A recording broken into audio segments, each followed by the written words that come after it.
Hello, welcome to or welcome back to my channel.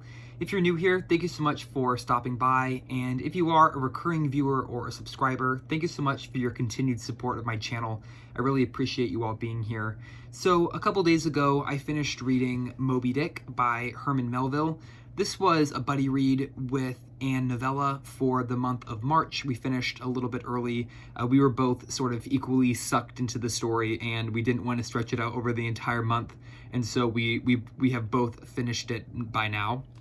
I believe Anne finished it a couple of days before I did. I wrapped it up yesterday evening. And we will be having a Zoom discussion that we'll post on our channels over the weekend, talking sort of our final closing thoughts about Moby Dick. And I believe that Steve Donahue will be joining us for that discussion as well, which will be really fun. But I thought that before that video goes out with Anne and Steve, that I would do my own video, just talking a little bit briefly about some of my thoughts and first-time impressions, as this was my first time reading Moby Dick. Again, I've said this a couple times, this was one of those books that was on my to-be-read list for a really long time. Obviously, it's a book that I was incredibly well aware of, as I think everyone is. It's incredibly famous. The title is, often recounted. The storyline is sort of known by everyone, even if you haven't read the book. It's sort of almost universal at this point what this novel is about. And I think it's some of those factors that contributed to me not reading it for so long, sort of constantly putting it off, almost not necessarily writing it off, because I did assume that it would be good, but sort of not paying it the attention that I now see and know firsthand that it deserves. So I read it over about 2 weeks, which was a decent pacing. I was sort of between 5 and 10 chapters a day. So you can read it in a pretty short amount of time, with the giving small chunks each day to it. So it's really not that daunting of a novel. And honestly, it did not read as slow as I thought it might. It read very quickly. And I think there are a couple things that contributed, at least for me, to the accessibility and the ease of reading. The first one, right off the bat, is Melville's prose. Melville writes very, I don't want to say simplistic sentences, because they're not necessarily simplistic, but they are very easy to follow. His writing is very clear, it's very concise, it's to the point, but it still carries weight and imagery as well. And then he also keeps his chapters very short. So the longest chapter that I can recall is maybe 6 or 7 pages long.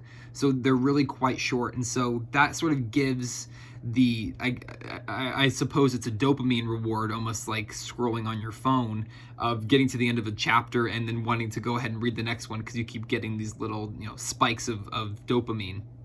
And I don't know if that's actually what's causing it, but at least for me, it had the effect of a thriller novel, almost, of where you want to keep reading, and so it pushes you through the novel. And it never feels, at least for me, it never felt stagnant. I never felt like we weren't moving in a forward direction. And I know not everyone feels that way. A couple of the negative reviews that I have read, people say that it's boring, slow moving. There's much detail sort of strewn throughout, which were some of my favorite parts, actually. The sort of nonfiction essay portions that are scattered throughout the book.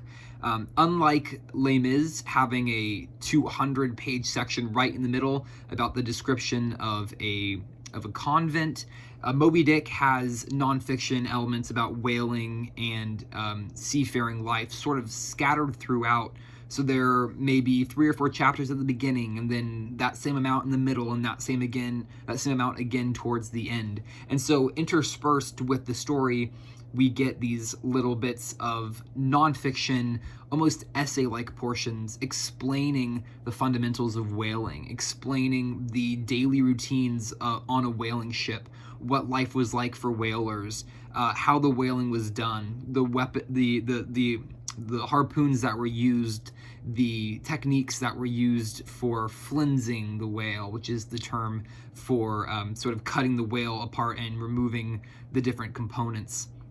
And I will say, I was not a huge fan of the very, very graphic description of the actual whale hunting. It's quite horrific, especially after reading so much about whales and sort of being very incredibly intrigued and sort of falling in love with them as creatures. To read some of those descriptions were not as easy to stomach, but they're incredibly valuable and very useful. And I think Melville knew, sort of, he had a good amount of foresight that the whaling industry would not be around as it was for him forever, and so future readers of his books may not have the same context.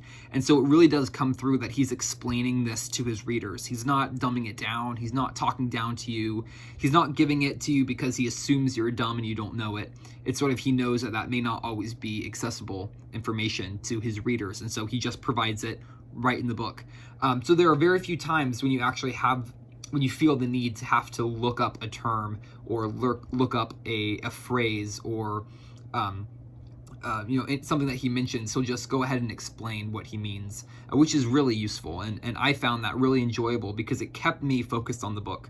I never felt like I had to pull out of the book to go figure out what he was talking about. He always explained himself in any moments that maybe could be construed as confusing by readers. And so it was an incredibly enjoyable read. It pulled me right in, right from the very beginning, and I had no down moments when I was reading this book, and I was trying to think before I started filming if there were any moments when I felt like it dragged or I felt like it was just going on and I was not enjoying it, and I couldn't come back with one single example of a moment that I felt that this novel wasn't moving forward and moving the reader forward through the story. I also enjoy slower moving stories. Moby Dick is a very slow moving story, and it has somewhat of a payoff. I'm going to save some of that sort of discussion about the narrative and the arc of the story for my weekend discussion with Anne and Steve, because I want to get their input on it as well. But I felt that sort of the story had forward momentum the whole time, and sort of interspersing it with the elements of nonfiction and essay in with the elements of fiction, it really gives sort of a tidal motion, very much an ebb and flow of action and information. And so you never really feel like you're getting too much or not enough of either of those. You get sort of a balanced amount of story and of sort of technical information to assist in your reading of the story, which is something that I really, really enjoyed. As far as the fiction side, the story side, the characters, analyzing the characters, and so on, I'm going to leave that for the weekend. I want to leave that for my conversation with Anne and Steve to get their input. I think those are going to be really great sort of group discussion elements. But I just wanted to make a fairly quick video here, just sharing some of my sort of rudimentary thoughts about the reading experience itself as a first-time reader of Moby Dick. Thank you so much for watching. I really appreciate it. I hope you enjoyed. Feel free to leave a comment down below if you would like. I would be curious to know if we have similar thoughts about Moby Dick, if you have read it or if you have not read it, maybe some of the reasons why you haven't read it, or if you are still hoping to read it. And then this weekend there will be a Zoom discussion posted with a conversation with me and Novella and Steve Donahue talking about Moby Dick. So if you're interested, keep your eyes open for that. Again, thank you so much for watching. I hope you enjoyed. I will see you in the next video, and happy reading.